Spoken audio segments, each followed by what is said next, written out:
بسم اللہ الرحمن الرحیم۔ السلام علیکم ورحمۃ اللہ وبرکاتہ۔ میں عزیر وائس میں آپ کا خیر مقدم ہے۔ اصحاب کہف۔ اصحاب کہف کے معنی غار والے کے ہیں۔ یہ چند سچے مومن نوجوان بچوں کا قصہ ہے جس کو قرآن پاک میں سورہ کہف میں بیان کیا گیا ہے۔ آج سے سینکڑوں برس پہلے کسی ملک میں ایک مشرک اور ظالم بادشاہ تھا۔ وہ خود بھی اللہ کو چھوڑ کر بتوں کی پوجا کرتا تھا اور دوسروں کو بھی بتوں کی پوجا کا حکم دیتا تھا۔ جو ایسا نہیں کرتا اس کو سخت سزائیں دیتا۔ ان کی سلطنت میں کچھ نوجوان بچے جن کی تعداد تقریباً 7 تھی۔ اللہ نے ان کو سیدھا راستہ دکھایا۔ یہ اللہ کو مانتے اور بتوں کو پوجنے کو برا سمجھتے تھے۔ ان کے ماں باپ نے ان کو بہت سمجھایا کہ اگر بادشاہ کو خبر ہو گئی تو قتل کروا دے گا، لیکن ان بچوں کے دل میں اللہ کی محبت گھر کر گئی تھی۔ ماں باپ کی بھی نہ سنی اور اللہ کی تعریف اعلانیہ کرنے لگے۔ آخر ایک دن بادشاہ کو خبر پہنچ گئی۔ لڑکے ڈر کی وجہ سے ایک پہاڑ کے غار میں جا کر چھپ گئے۔ ان کے ساتھ ان کا کتا بھی تھا اور وہ بھی ساتھ چلا گیا۔ جب کوئی شخص اللہ کا ہو جاتا ہے تو اللہ بھی اس کی مدد کرتا ہے۔ جب یہ غار میں پہنچے تو اللہ تعالیٰ نے ان کو سلا دیا اور کتا غار کے منہ پر بیٹھ گیا، اس کو بھی اللہ تعالیٰ نے سلا دیا۔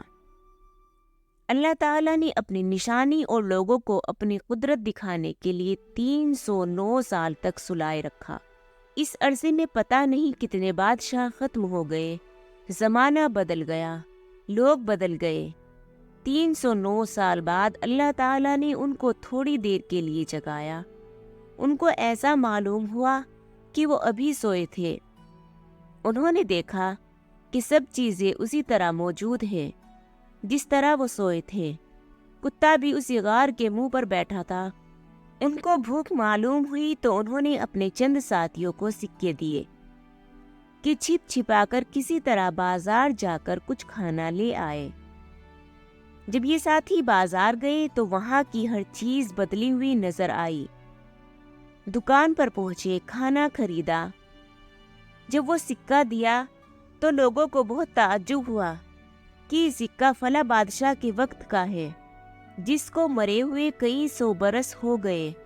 لوگوں کو شک گزرا کہ کہیں کوئی خزانہ تو ان کے ہاتھ نہیں لگ گیا، اور آہستہ آہستہ یہ بات اس وقت کے بادشاہ کو پہنچ گئی۔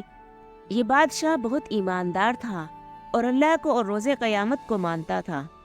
اس نے ان لڑکوں کو اپنے دربار میں بلایا اور سارا قصہ سنا۔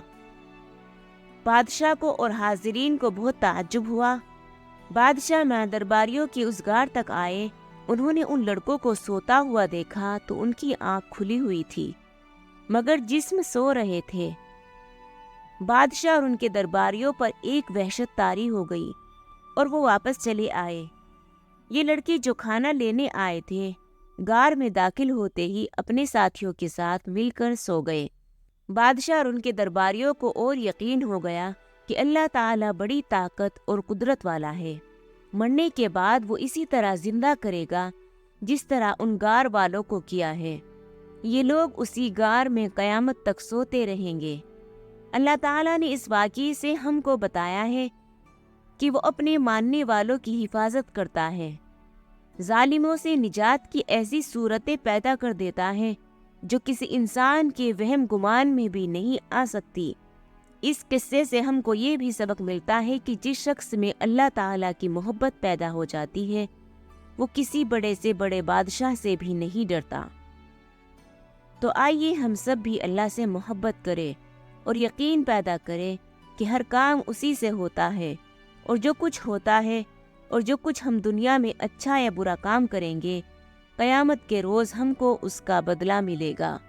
دوستو، اس طرح کی اسلامک ویڈیوز دیکھنے کے لیے ہمارے چینل کو سبسکرائب کیجئے، لائک اور شیئر کیجئے اور بیل آئیکن کو دبانا نہ بھولیے، جس سے کہ ہماری ہر آنے والی ویڈیو کا نوٹیفیکیشن سب سے پہلے آپ تک پہنچے۔ شکریہ۔